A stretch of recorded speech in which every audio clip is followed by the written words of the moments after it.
This is Ottoman reporting live from the ISC conference in Frankfurt.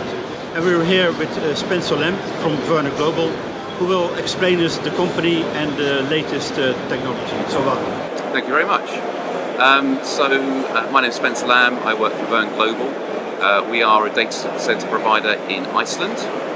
We've been in operation for the last 5 years, and we deliver co-location solutions to our customers.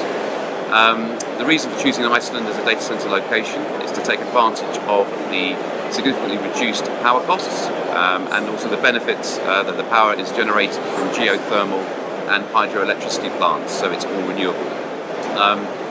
We are therefore providing our customers with a renewable solution, and the electricity costs themselves are significantly lower than most of European countries that we compete against. In Germany, for example, a kilowatt per hour price is around 18 euro cents. The equivalent price in Iceland is 4 euro cents. So when you look at the high performance computing power consumption, which is ever present in this event that we're in today at ISC 17, those organisations that deploy that sort of technology benefit hugely from the power cost savings that they make by deploying the high performance computing equipment in Iceland. So over the last 5 years since we've been in operation, we have seen a number of high performance computing users take advantage of those cost savings and migrate their high performance computing platform from Europe and deploy it in in Iceland.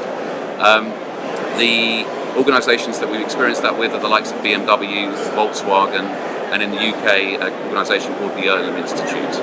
And the research efforts that they deploy on those platforms are migrated to Iceland on the high performance computing, and therefore they're able to use the savings they make on the electricity costs by buying additional compute, or by employing more researchers, or reserving more laboratory time.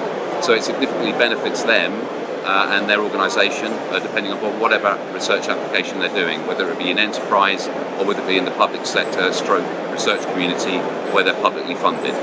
And when those public funds are allocated to them, the data centre portion of it is hugely reduced from what they would experience in their country of origin, whether it be Germany or the UK or France or Italy or Spain.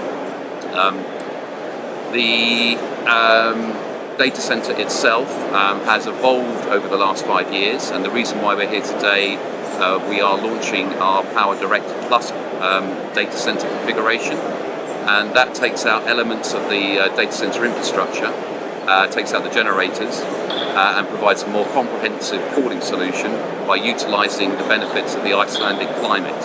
The temperature in Iceland never gets higher than 16 or 17 degrees centigrade, so in effect we draw in the cold air from the outside and circulate it around the high performance computing cluster and then expel that hot air. So we're using very little technology and we're not having to generate cold air, which again reduces the power costs but also reduces the data centre infrastructure cost by about a half. So when you combine the cost savings on the data center infrastructure with the significantly reduced power costs, you get a much more cost-effective data center, and that allows these organizations to do a lot more compute and a lot more research. The question that you probably always get is, how about the data? How did the data get in your center, and how does it? Sure. So depending upon where the organization comes from, if they're an enterprise company, we have some significant capacity on subsea cables that come through from mainland Europe and through the UK as well, providing diversity into Iceland, and they can acquire multiple 10 gigabit wavelengths through that capability.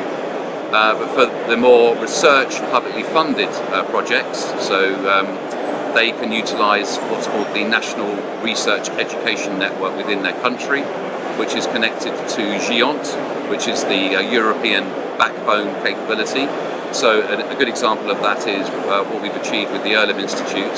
They're connected through their NREN, which is called JANET, from their research institution, which is in a place called Norwich, which is 75 kilometres northeast of London. They have a connection from JANET to a carrier exchange in London, which connects into GEONT's network. And then GEONT take that connection to an organisation called NordGNet, which is the Nordic NREN, and that connection terminates directly in our data centre. They're very high capacity, low use networks, so there's more than enough capability and bandwidth on them to cope with high performance computing demands. Yeah. So basically you also have enough storage there to have temporary data and stuff like that. Yeah, absolutely. So the customers deploy their own high performance computing hardware. They have their storage that sits alongside that, and we can configure the data center infrastructure to support the storage on a more resilient basis.